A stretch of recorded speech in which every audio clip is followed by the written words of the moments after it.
नमस्कार दोस्तों, stock market studies में फिर से एक बार आपको दिल से स्वागत करता हूँ। तो इस वीडियो के अंदर मैं वही कंपनी के बारे में चर्चा करूंगा जो बहुत इंपॉर्टेंस लेवल में है और मुझे लगता है जल्द से जल्द इसका टारगेट मिलने वाला है और कुछ कंपनीज के ऊपर एक शानदार एंटी लेवल्स पॉइंट के ऊपर वो फिर से रीटेस्ट करने वाले हैं। तो चलो इस वीडियो को शुरू करते हैं। शुरू करने से पहले रिक्वेस्ट करूंगा, चैनल को सब्सक्राइब नहीं किया तो जरूर कर लीजिएगा और इसी तरीके से कंटेंट पाने के लिए चैनल को जरूर इस चैनल को फॉलो भी कर लेना। तो सबसे पहले मैं डिस्कशन करूंगा एंजल वन के बारे में। देखिए, angel one of my favourite company है। मैं फेवरेट कंपनी इसलिए बोल रहा हूँ क्योंकि बहुत सारे लोग यही सोचते हैं कि एंजल वन के बेसिक जो बिजनेस है वो है स्टॉक ब्रोकिंग।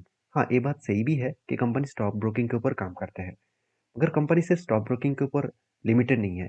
कंपनी फाइनेंस के ऊपर भी काम करते हैं, मतलब एनबीएफसी कंपनी भी है। साथ ही साथ कंपनी देखा जाए तो अलग अलग कैटेगरीज के ऊपर, जैसे डिपॉजिटरी के ऊपर, जैसे ए मतलब अ, ए उसके साथ साथ म्यूचुअल फंड्स के ऊपर, उसके साथ साथ जो पीएलआई स्कीम है उसके ऊपर भी कंपनी काम करता है।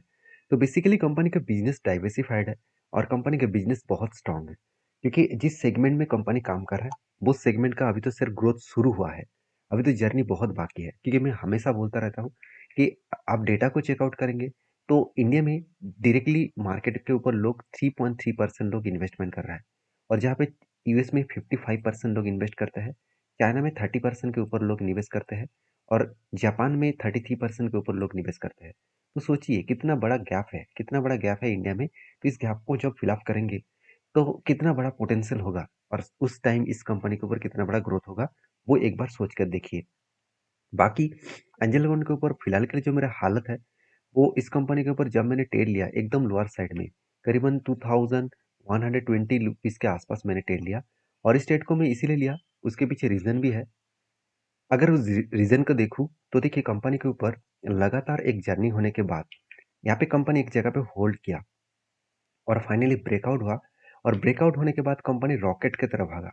तो इस जो जगह से कंपनी ब्रेकआउट करने के बाद रॉकेट की तरफ भागा, उस जोन को मैं स्ट्रांगली एक रेजिस्टेंस जोन कहूंगा, क्योंकि उसी रेजिस्टेंस को ब्रेक करने के बाद ही वो ब्रेक बहुत शानदार ग्रोथ हुआ।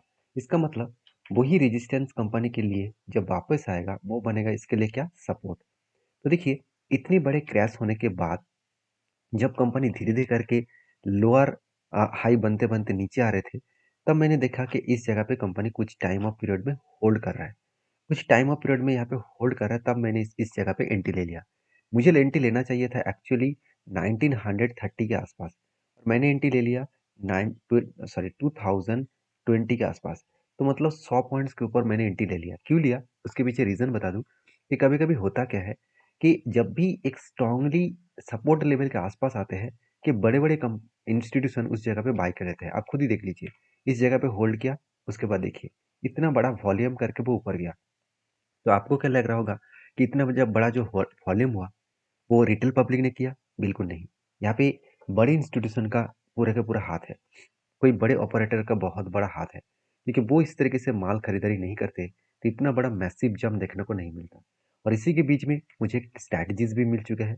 जो स्ट्रैटेजीज बाइंग स्ट्रैटेजीज है, एक दो तीन चार, चार के चार क्या बना, टोटल कैंडल पॉजिटिव बना। और इस पॉजिटिव कैंडल के बेसिस में 35% के आसपास क्या बना, एक रेंज बने। तो जब भी इस नीचे लेवल को टच करेगा तब क्या बनेगा, यहाँ पे बनेगा एंट्री, और स्टॉप लेवल तक क्या बनेगा, इस लेवल तक बनेगा टारगेट। तो बेसिकली नीचे तो आया, मतलब थोड़ा सा आने के बाद ही कंपनी रिकवरी कर रहा है।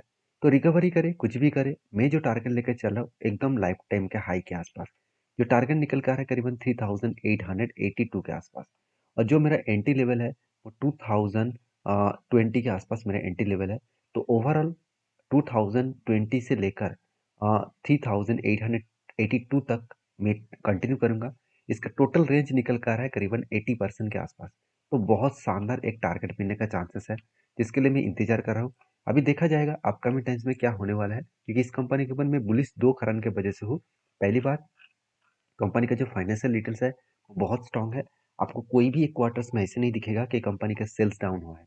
उसके अकॉर्डिंग अगर मैं प्रॉफिट को भी देखूं तो प्रॉफिट में भी ठीक ठाक है। हाँ, इस बार छोटे मोटे प्रॉफिट कम हुआ, उसके पीछे एक रीजन मैं आपको बता देता हूँ।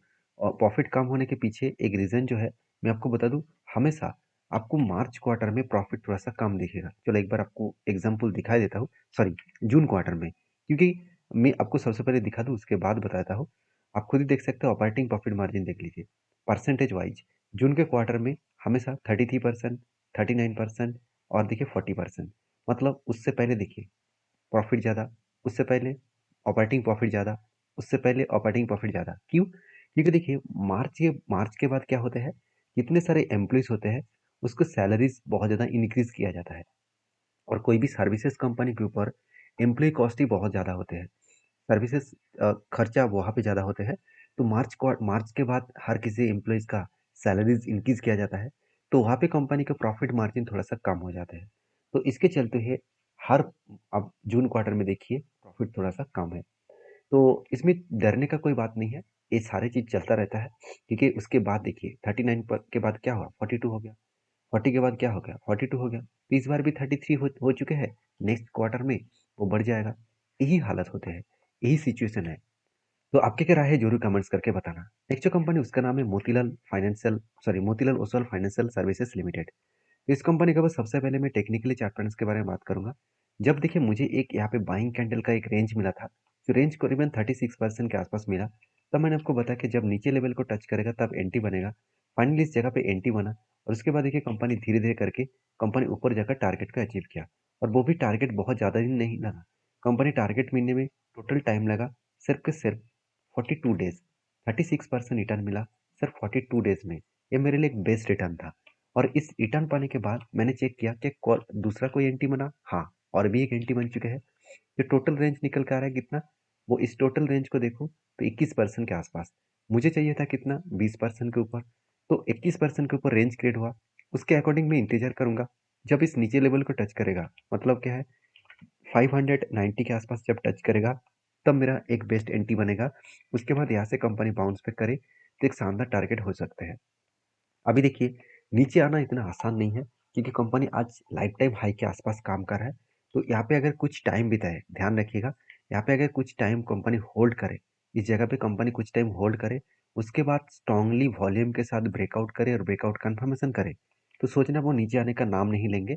वहां से एक बड़ा अपटेंट देखने को मिल सकता है। तो मोतीलाल ओसवाल के ऊपर मैं पॉजिटिव हूँ। आपके क्या व्यू है, मुझे कमेंट्स कर सकते हैं। हाँ, मेरे फिलहाल के लिए मेरा कोई ट्रेड नहीं है। जब जब मेरा कोई ट्रेड बनता है, मैं आपके साथ एज ए एजुकेशन पर्पस में शेयर करता हूँ, क्योंकि मेरा मकसद यही है कि आप, मैं इतने सालों से जो काम कर रहा हूँ, वो सारी चीज़ों को आपको सिखा पाऊँ। आप प्लीज़ सीख कर काम करिए। मेरे ट्रेड देखकर आप भी ब्लाइंडली ट्रेड मत कर लेना, क्योंकि मेरे जो मतलब पोजीशन है, वो कितने फंड में यूज़ किया हूँ, कितने कैपेसिटी में यूज़ कर रहा हूँ, कहाँ कितने दिन तक मैं होल्ड करूँगा, वो सब अलग रूल्स होते हैं। उस रूल्स को आपको सीखना होगा, उसके बाद आपको बैक टेस्टिंग करके काम करना होगा। हमेशा बोलता हूँ एटलीस्ट 10 कंपनी को चूज करिए, उस 10 कंपनी के ऊपर कोई भी एक स्ट्रैटेजीज को एटलीस्ट 10 साल बैक बैक में जाकर रिसर्च करके देखिए कि सही में उसमें दम है। अगर दम है, उस तरीके से स्ट्रैटेजीज में अगर ज़्यादा से ज़्यादा प्रॉफिट मिला है, तो उस स्ट्रैटेजीज को आप यूज़ करना। ऐसे नहीं कि किसी की बात सुनकर आप कोई भी स्टॉक के ऊपर बाई सेल कर लेंगे और पूरी तरीके से फंस सकते हैं। तो नेक्स्ट जो कंपनी है उसका नाम है आईईएक्स, इंडियन एनर्जी एक्सचेंज। तो बेसिकली आईईएक्स आप सभी जानते हैं, इंडिया की एक पॉपुलर कंपनी है।